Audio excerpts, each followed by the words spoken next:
Neat ಹೋರಾಟದ ಕಿಚ್ಚು ಧರ್ಮೇಂದ್ರ ಪ್ರಧಾನ್ ರಾಜೀನಾಮೆ ಮೂಲಕ ಅಂತ್ಯ ಆಯಿತು. ನೈತಿಕ ಹೊಣೆ ಹೊತ್ತು ಧರ್ಮೇಂದ್ರ ಪ್ರಧಾನ್ ತಮ್ಮ ಸಚಿವ ಸ್ಥಾನಕ್ಕೆ ರಾಜೀನಾಮೆ ಕೂಡ ಕೊಟ್ಟಿದ್ದಾರೆ. ರಾಜೀನಾಮೆ ಅಂಗೀಕಾರ ಆಗಿದೆ.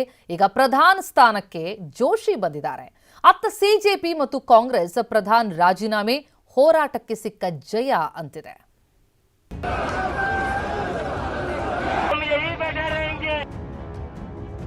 ಕೇಂದ್ರ ಶಿಕ್ಷಣ ಸಚಿವ ಧರ್ಮೇಂದ್ರ ಪ್ರಧಾನ್ ರಾಜೀನಾಮೆ. ವಿದ್ಯಾರ್ಥಿಗಳ ಹೋರಾಟಕ್ಕೆ ಸಂದ ಜಯ ಎಂದ ಸಿಜೆಪಿ ಕಾಂಗ್ರೆಸ್. ಸಿಜೆಪಿ ಜೊತೆಗಿನ ಸಂಧಾನ ಸಕ್ಸಸ್. ಜಂತರ್ ಮಂತರ್ನಲ್ಲಿ ಪ್ರತಿಭಟನೆ ಅಂತ್ಯ. ನೀಟ್ ಪ್ರಶ್ನೆ ಪತ್ರಿಕೆ ಸೋರಿಕೆ, ನೀಟ್ ಪ್ರಶ್ನೆ ಪತ್ರಿಕೆ ಮಾರಾಟ, ನೀಟ್ ವಿದ್ಯಾರ್ಥಿಗಳ ಸಾಲು ಸಾಲು ಆತ್ಮಹತ್ಯೆ, ನೀಟ್ ಪರೀಕ್ಷೆ ವೇಳೆಗೆಲ್ಲಾದ ಈ ಅಕ್ರಮ ಇಡೀ ದೇಶದಲ್ಲಿ ಕಿಚ್ಚು ಹೊತ್ತಿಸಿತ್ತು. ಕೇಂದ್ರ ಸರ್ಕಾರದ ವಿರುದ್ಧ ಪ್ರತಿಭಟನೆ ಭುಗಿಲೆದ್ದಿತ್ತು. ಈ ಹೋರಾಟದ ಕಿಚ್ಚಿಗೆ ಪ್ರತಿಭಟನೆಯ ಒತ್ತಡದ ಬಳಿಕ ಕೇಂದ್ರ ಸಚಿವ ಧರ್ಮೇಂದ್ರ ಪ್ರಧಾನ್ ಸಚಿವ ಸ್ಥಾನಕ್ಕೆ ರಾಜೀನಾಮೆ ನೀಡಿದ್ದಾರೆ.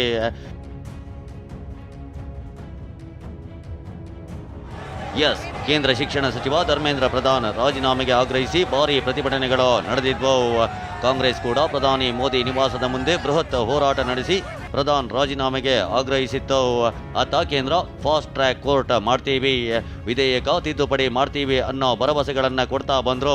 ಮೊದಲು ಪ್ರಧಾನ್ ರಾಜೀನಾಮೆ, ನಂತರ ಚರ್ಚೆ ಅಂತ ತನ್ನ ಪಟ್ಟನ್ನ ವಿಪಕ್ಷಗಳು ಬಿಗಿಗೊಳಿಸಿದ್ವು. ಇದೆಲ್ಲ ಹೋರಾಟದ ಕಿಚ್ಚಿನ ಬಳಿಕ ಕೇಂದ್ರ ಸಚಿವ ಧರ್ಮೇಂದ್ರ ಪ್ರಧಾನ್ ರಾಜೀನಾಮೆ ನೀಡಿದ್ದಾರೆ. ನೈತಿಕ ಹೊಣೆ ಹೊತ್ತು ಶಿಕ್ಷಣ ಸಚಿವ ಸ್ಥಾನಕ್ಕೆ ರಿಸೈನ್ ಮಾಡಿದ್ದಾರೆ. ಕಳೆದ 10 ದಿನಗಳ ಬೆಳವಣಿಗೆಗಳನ್ನು ನೋಡಿ ನನ್ನ ಮನಸ್ಸಿಗೆ ದುಃಖವಾಗಿದೆ. ಇದು ನನಗೆ ವೈಯಕ್ತಿಕ ಪ್ರತಿಷ್ಠೆಯ ವಿಷಯವಲ್ಲ.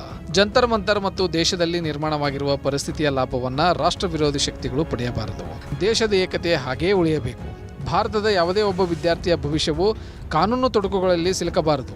ನಮ್ಮ ಮಕ್ಕಳು ತಮ್ಮ ಸಮಯವನ್ನು ಓದಿನಲ್ಲೇ ಕಳೆಯಬೇಕು ಮತ್ತು ವೃತ್ತಿ ಜೀವನವನ್ನು ರೂಪಿಸಿಕೊಳ್ಳುವತ್ತ ಗಮನ ಹರಿಸಬೇಕು ಎಂಬುದನ್ನು ಪರಿಗಣಿಸಿ ನಾನು ನನ್ನ ರಾಜೀನಾಮೆಯನ್ನು ಗೌರವಾನ್ವಿತ ಪ್ರಧಾನಮಂತ್ರಿ ಅವರಿಗೆ ಕಳುಹಿಸಿದ್ದೇನೆ. ರಾಷ್ಟ್ರ ವಿರೋಧಿ ಶಕ್ತಿಗಳು ಪರಿಸ್ಥಿತಿಯ ಲಾಭ ಪಡೆಯಬಾರದು ಅಂತ ರಾಜೀನಾಮೆ ಪತ್ರದಲ್ಲಿ ಉಲ್ಲೇಖಿಸಿರೋ ಧರ್ಮೇಂದ್ರ ಪ್ರಧಾನ್ ಪ್ರಧಾನಿ ನರೇಂದ್ರ ಮೋದಿಗೆ ಸುದೀರ್ಘ ಪತ್ರ ಬರೆದಿದ್ದಾರೆ. ಈ ಮೂಲಕ ತಮ್ಮ ಸ್ಥಾನದಿಂದ ಹೊರನಡೆದಿದ್ದಾರೆ. ಧರ್ಮೇಂದ್ರ ಪ್ರಧಾನ್ ರಾಜೀನಾಮೆ ನೀಡ್ತಾ ಇದ್ದಂತೆ ಅತ್ತ ಸಿಜೆಪಿ ಕಾರ್ಯಕರ್ತರು ಸಂಭ್ರಮಿಸಿದ್ದಾರೆ. ನಾವು ಸಾಧಿಸಿದ್ದೇವೆ ಅಂತ ಸಿಜೆಪಿ ಸಂಸ್ಥಾಪಕ ಅಭಿಜಿತ್ ದೀಪ್ಕೆ ಹೇಳಿದ್ದಾರೆ. ಇದು ಲೋಕತಂತ್ರದ ಗೆಲುವು ಅಂತ ಹೋರಾಟಗಾರ ಸೋನಂ ವಾಂಗ್ಚುಕ್ ಬಣ್ಣಿಸಿದ್ದಾರೆ.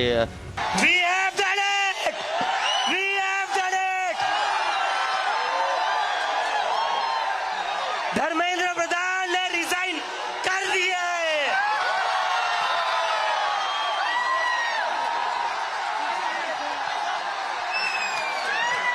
We have done it. क्या कहते थे ये? क्या कहते थे? इस सरकार में इस्तीफे नहीं होते. क्या कहते थे? इस सरकार में इस्तीफे नहीं होते. तो मैं जो कदम सरकार ने और धर्मेंद्र प्रधान जी ने लिया उसका स्वागत करता हूं, सम्मान करता हूं और सभी देशवासियों को बधाई देता हूं. ಮೋದಿ ವಿದ್ಯಾರ್ಥಿಗಳ ಕ್ಷಮೆ ಯಾಚಿಸಬೇಕು ಎಂದ ರಾಹುಲ್. ಪ್ರಧಾನ್ ರಾಜೀನಾಮೆ ಬಗ್ಗೆ ಪ್ರತಿಕ್ರಿಯಿಸಿದ ಲೋಕಸಭೆ ವಿಪಕ್ಷ ನಾಯಕ ರಾಹುಲ್ ಗಾಂಧಿ, ಶಿಕ್ಷಣ ವ್ಯವಸ್ಥೆಯನ್ನ ಸರಿಪಡಿಸಲು ಸಿಕ್ಕ ಮೊದಲ ಹೆಜ್ಜೆ ಇದು ಅಂದ್ರು.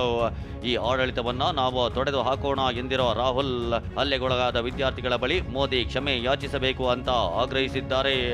Education Minister Dharmendra Pradhan's resignation is a huge step in rebuilding our education system. It's a symbolic step because he was a symbol, but it is still a big step. Fought for the future of this country and defended the Constitution. I'm proud of you.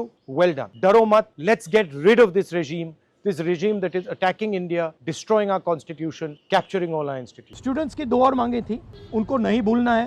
पहली मांग, जिन लोगों ने students पर आक्रमण किया, attack किया, मारा, implementers and organisers, दोनों पर कार्रवाई होनी चाहिए और विजिबल कार्रवाई होनी चाहिए. स्टूडेंट्स को दिखना चाहिए कि ये लोग इस कारण पनिश हुए हैं. और दूसरी बात, जो मेन ऑपरेटर हैं सिस्टम के, नरेंद्र मोदी जी, उनको हिंदुस्तान के स्टूडेंट्स से अपोलोजाइज करना चाहिए. That I believe today, the 25th of July 2026, is the day that the people of our country have started claiming their country back. from those who have tried to destroy the constitution, that this is a victory for the youth of India. I am so proud of each one of them, each one of them. ಇನ್ನು ರಾಜ್ಯಸಭೆ ವಿಪಕ್ಷ ನಾಯಕ Mallikarjuna Kharge tweet ಮಾಡಿದ್ದಾರೆ. ಇದು ಮೋದಿಯವರ ಹಠಮಾರಿತನದ ಸೋಲು ಅಂತ ಬರೆದುಕೊಂಡಿದ್ದಾರೆ. ಭಾರತದ ವಿದ್ಯಾರ್ಥಿಗಳ ಪ್ರತಿಧ್ವನಿ ಕೊನೆಗೂ ಅಹಂಕಾರಿ ಅಧಿಕಾರದ ಹೊಸ್ತಿಲನ್ನ ತಲುಪಿದೆ. ಶಿಕ್ಷಣ ವ್ಯವಸ್ಥೆಯನ್ನ ಸರಿಪಡಿಸಲು ದೇಶಾದ್ಯಂತ ಬೀದಿಗಿಳಿದು ಧ್ವನಿ ಎತ್ತಿದ ನಮ್ಮ ಲಕ್ಷಾಂತರ ಯುವಕರ ಗೆಲುವು ಇದು ಸತ್ಯದ ಗೆಲುವು ಮತ್ತು ಪ್ರಧಾನಿ ಮೋದಿಯವರ ಹಠಮಾರಿತನದ ಸೋಲು. ಈ ಸರ್ಕಾರ ಭ್ರಷ್ಟವಾಗಿರುವ ಕಾರಣ ತಮ್ಮ ರಕ್ತವನ್ನ, ತಮ್ಮ ಮಕ್ಕಳನ್ನ ಕಳೆದುಕೊಂಡ ಆ ಎಲ್ಲಾ ಕುಟುಂಬಗಳ ಗೆಲುವು ಇದು. ವಿದ್ಯಾರ್ಥಿಗಳ ಹಿತದೃಷ್ಟಿಯಿಂದ ಸಂಸತ್ನಿಂದ ಹಿಡಿದು ಬೀದಿಯವರೆಗೆ ಧ್ವನಿ ಎತ್ತಿದ ಒಗ್ಗಟ್ಟಿನ ವಿರೋಧ ಪಕ್ಷಗಳ ಗೆಲುವು ಇದು. ರಾಜ್ಯದ ನಾಯಕರು ಕೂಡ ಧರ್ಮೇಂದ್ರ ಪ್ರಧಾನ್ ರಾಜೀನಾಮೆಗೆ ವ್ಯಂಗ್ಯವಾಡಿದ್ದಾರೆ. ಪ್ರಧಾನ್ 4-5 ಪುಟಗಳ ಪತ್ರವನ್ನ ಬರೆದಿದ್ದಾರೆ. ಪತ್ರವನ್ನ ಬರೆದು ಮಹಾನ್ ಸಾಧನೆ ಹೇಳಿಕೊಂಡಿದ್ದಾರೆ ಅಂತ ಕಾಲೆಳೆದಿದ್ದಾರೆ. ಬಹಳ ಹಿಂದಿನೇ ಕೊಡ್ಬೇಕಾಯ್ತು ಅಂತ ಹೇಳ್ತಾ ಇದ್ದಾರೆ. ಮೇ 15ನೇ ತಾರೀಕು ಪೇಪರ್ ಲೀಕ್ ಆಯ್ತು. ಇವ್ರು ರಾಜೀನಾಮೆ ಕೊಟ್ಟಿದ್ದು ಜುಲೈ 25ನೇ ತಾರೀಕು. 3.5 ತಿಂಗಳು ಸ್ವಾಮಿ, 3.5 ತಿಂಗಳು ನಾನು ಏನೂ ಮಾಡೇ ಇಲ್ಲ ಅಂತ ಹೇಳಿದವರು ಇವತ್ತು ರಾಜೀನಾಮೆ ಕೊಟ್ಟಿದ್ದಾರೆ. ಪುಟಗಳ ಪತ್ರ ಬರೆದು ಅವರ ಮಹಾನ್ ಸಾಧನೆ ಅಂತೇಳಿ ಹೇಳ್ಕೊಳ್ಳಕ್ಕೆ ಹೋಗಿ ನಗೆಪಾಟ್ಲಿಗೆ ಈಡಾಗಿದ್ದಾರೆ. ಈ ಬೆಳವಣಿಗೆಗಳ ನಡುವೆ ಕೇಂದ್ರ ಗೃಹ ಸಚಿವ ಅಮಿತ್ ಶಾ ಪ್ರಧಾನಿ ಮೋದಿ ಅವರನ್ನ ಭೇಟಿಯಾಗಿದ್ದಾರೆ. ಮತ್ತೊಂದು ಕಡೆ ನೀಟ್ ಅಕ್ರಮವನ್ನ ಸರ್ಕಾರ ಗಂಭೀರವಾಗಿ ತೆಗೆದುಕೊಂಡಿದೆ ಅಂತ ಪ್ರಹ್ಲಾದ್ ಜೋಶಿ ಹೇಳಿದ್ದಾರೆ. ಇನ್ನು ಬೇಳೆ ಬೇಯಿಸಿಕೊಳ್ಳಲು ಷಡ್ಯಂತ್ರ ನಡೆಯುತ್ತಿದೆ ಅಂತ ಕಾಂಗ್ರೆಸ್ ವಿರುದ್ಧ ವಿಜಯೇಂದ್ರ ಗುಡುಗಿದ್ದಾರೆ. ಈ ಎಲ್ಲ ಒಂದು ವಿಷಯದಲ್ಲಿ ಭಾರತ ಸರ್ಕಾರ ಯಾವುದೇ ರೀತಿಯಾದಂಥ ಕ್ಯಾಶುವಲ್ ಅಪ್ರೋಚ್ ನಾವು ಮೊದಲಿಂದನೂ ಮಾಡಿಲ್ಲ. We have taken this very very seriously. ತಮ್ಮ ರಾಜಕೀಯ ಬೇಳೆನ ಬೇಯಿಸ್ಕೊಳ್ತಕ್ಕಂಥ ಷಡ್ಯಂತ್ರ ಕುತಂತ್ರಗಳು ನಡೀತಾ ಇದ್ದಾವೆ. ರಾಹುಲ್ ಗಾಂಧಿ ಕಾಂಗ್ರೆಸ್ ಪಕ್ಷ ತಮ್ಮ ರಾಜಕೀಯ ಭವಿಷ್ಯವನ್ನು ರೂಪಿಸ್ಕೊಳ್ಳೋದಕ್ಕೆ ವಿದ್ಯಾರ್ಥಿಗಳ ಭವಿಷ್ಯದ ಜೊತೆ ಚೆಲ್ಲಾಟ ಆಡ್ತಾ ಇರ್ತಕ್ಕಂಥದ್ದು ಕೂಡ ನಾವು ನೋಡ್ತಾ ಇದ್ದೇವೆ. ಇಷ್ಟೆಲ್ಲ ಬೆಳವಣಿಗೆಯ ಬಳಿಕ ಕೇಂದ್ರ ಸರ್ಕಾರದ ಜೊತೆಗೆ ಸಿಜೆಪಿ ವಕ್ತಾರರ 3ನೇ ಸುತ್ತಿನ ಮಾತುಕತೆ ನಡೆಯಿತು. ವಿದ್ಯಾರ್ಥಿಗಳ ಆಗ್ರಹಕ್ಕೆ ಒಪ್ಪಿದ ಕೇಂದ್ರ ಸರ್ಕಾರ ವಿದ್ಯಾರ್ಥಿಗಳ ವಿರುದ್ಧ ದಾಖಲಾಗಿರುವ ಎಫ್ಐಆರ್ ಹಿಂಪಡೆಯುವುದಾಗಿ ಹೇಳಿತ್ತು. ಇದರಿಂದ ಸಿಜೆಪಿ ಕೂಡ ಪ್ರತಿಭಟನೆಯನ್ನ ಹಿಂಪಡೆದಿದೆ. ಈ ಮೂಲಕ ಕೇಂದ್ರ ಸರ್ಕಾರ ಮತ್ತು ಸಿಜೆಪಿ ನಡುವಿನ ಸಂಧಾನ ಸಕ್ಸಸ್ ಆಗಿದೆ. ಅಲ್ಲಿಗೆ ದೇಶದಾದ್ಯಂತ ಹೊತ್ತಿ ಉರಿದಿದ್ದ ನೀಟ್ ಕಿಚ್ಚು ತಣ್ಣಗಾಗಿದೆ. ಇನ್ನೇನಿದ್ರೂ ಪ್ರಶ್ನೆ ಪತ್ರಿಕೆ ಸೋರಿಕೆ ಮಾಡುವ ಲೀಕಾಸುರರ ಹೆಡೆಮುರಿ ಕಟ್ಟಲು ಕೇಂದ್ರ ಸರ್ಕಾರ ಕಠಿಣ ಕಾನೂನು ತರಲು ದಿಟ್ಟ ಹೆಜ್ಜೆ ಇಟ್ಟಿದೆ. Bureau report, TV9.